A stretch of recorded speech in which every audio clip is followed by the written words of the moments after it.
In this video, we will discuss about stored procedure parameter sniffing.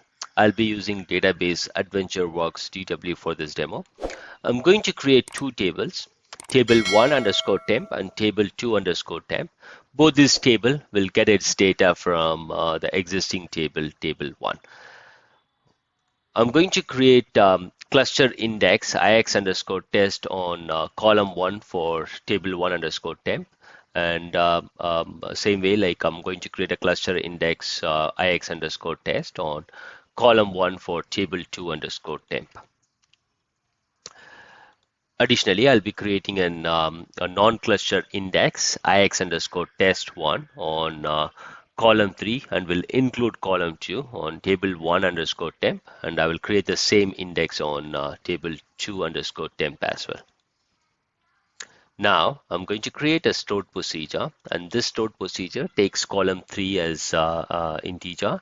And what I'm basically doing is like I'm selecting column 1, column 2 and column 3. That is the column 1 is for table 1 underscore temp, column 2 and column 3 in the select list for table 2 underscore temp. Basically joining table 1 and table 1 underscore temp and table 2 underscore temp, and the join condition is column 1. Table 1 column 1 is equal to table 2 underscore temp column 1, and the predicate is table 1 column 3 is equal to the parameter that I'm taking for this stored procedure. And also like table 2 column 3 will also have the value local variable that comes from the stored procedure parameter. So let's execute that. Now what we will do is like we will enable the actual execution plan, and then we will execute it. So for the first execution, the parameter at call 3 will be 1, and for the second execution it will be having a value of 889. So let's execute that. It completed. Now let's look at the execution plan. If you look at the execution plan, what I'm able to see is like, as far as the index seek is concerned on table 2 underscore temp, we are estimating 100 rows and returning 100 rows. So the estimated number of rows is estimated number of rows per execution is 100, and actual number of rows for all execution is 100. So we are estimating 100 and returning 100. And as far as table 1 underscore temp, we are again estimating 100 rows. Estimated number of rows per execution is 100, and returning close to 100. And then we have a merge join, and then we get the resultant data.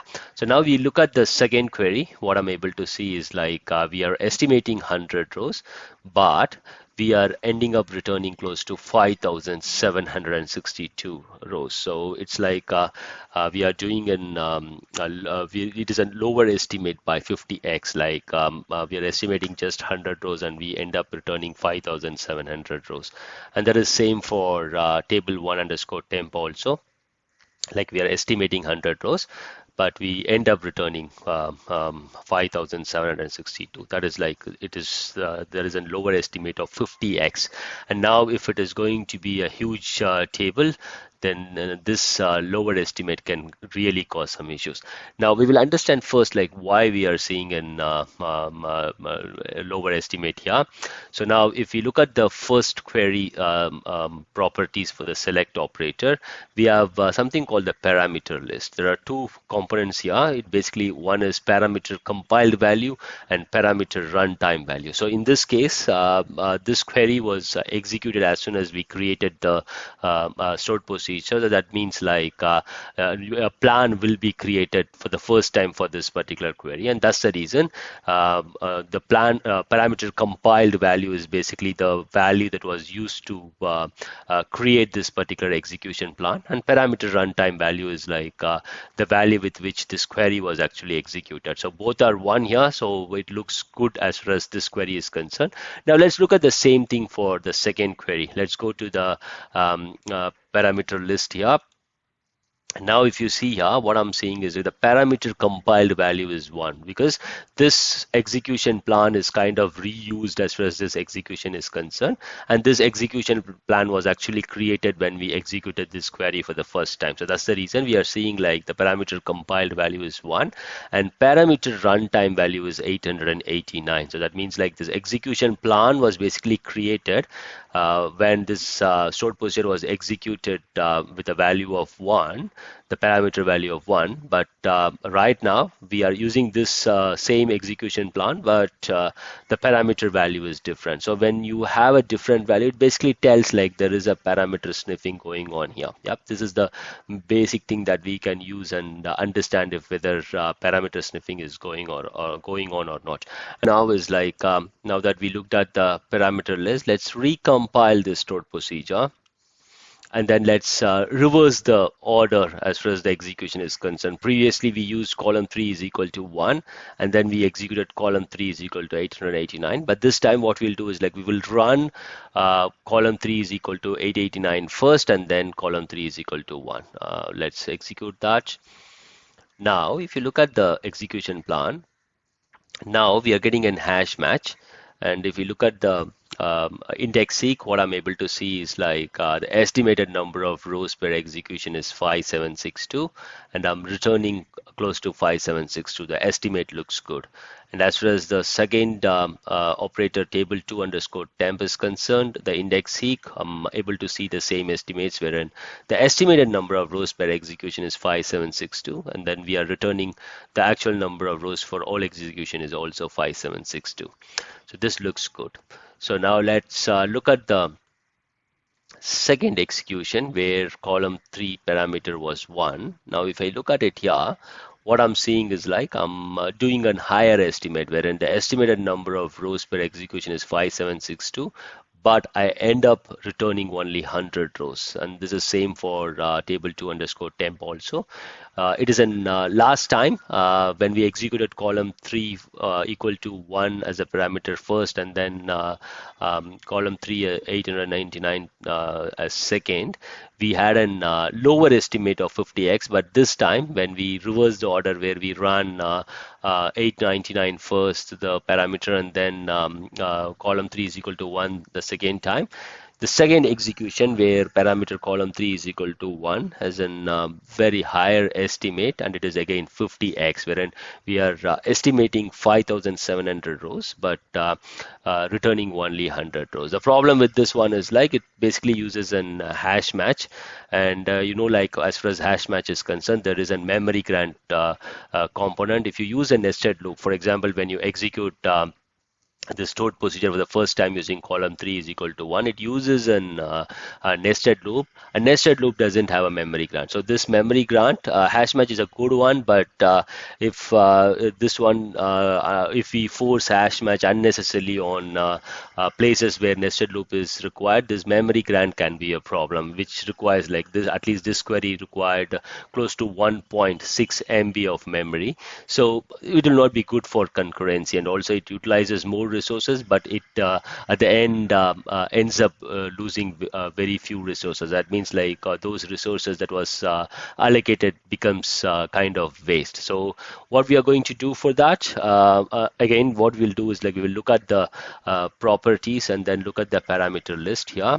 And if you see here, as far as the parameter list is concerned, the parameter compiled value is 889 and parameter runtime value is 889. That is, this query was run for the first time, and what we are able to see is like either it was run for the first time or the plan got flushed from the plan cache and we recompiled it, or it was created for the first time. And for this one, what we are seeing is that the plan was created using the parameter value of 889, and it got executed also with the value of 889.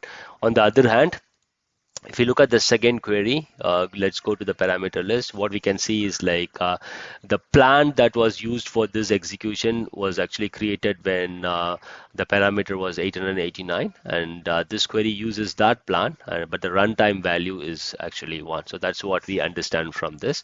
So what could be the solution for this? The solution for this would be to alter the stored procedure and add a recompile hint. That's That is one solution that we can give, provided we don't have a CPU bottleneck on the server. For example, if this query, let's consider, is going to get executed multiple times per second or per minute, then recompiling the stored procedure every time will add up extra CPUs for recompiling this procedure, and that can be a different problem altogether. So we will have to look at all the aspects and then take a decision. But in my case, what I'm understanding is like I don't have a CPU bottleneck, so I'm going to change this stored procedure and add a recompile hint. Okay, and now what I'm going to do is like I'm going to execute the procedure now.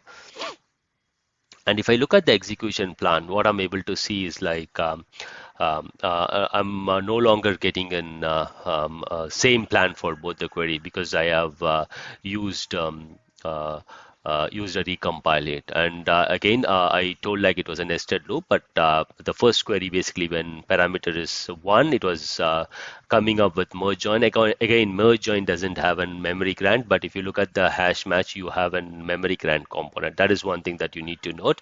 But as soon as I added the recompile hint, and if I look at the estimates, I'm estimating 100 rows and returning close to 100 rows. And for the other table also, I'm estimating 100 rows and returning 100 rows. And also look at the join order. For the first query, I'm having table 2 underscore temp at the top and table 1 underscore temp at the bottom. But as far as the second query, which uses 899 as the parameter, I'm seeing table 1 underscore temp at the top and table 2 underscore temp at the bottom. So there is a difference. The other difference is like the join. I'm using merge join for the first query and hash match for the second query. So with the recompile hint, we were able to kind of give a workaround for this. What other things that we can do here? We can try a local variable if adding a recompile hint is causing too much of a CPU contention. Then we can add a recompile, we can add a local variable and then pass this variable to that, and then we can add it. So if we look at the future previous videos, you will be able to understand what will happen if you use a local variable. It will not be like directly using the values. It's basically going to use in all density value. So that way we will be able to solve it. It will not be a perfect estimate as recompile, but still it can help. That's it for this video. Thanks for watching. Have a great day. Jai Hind.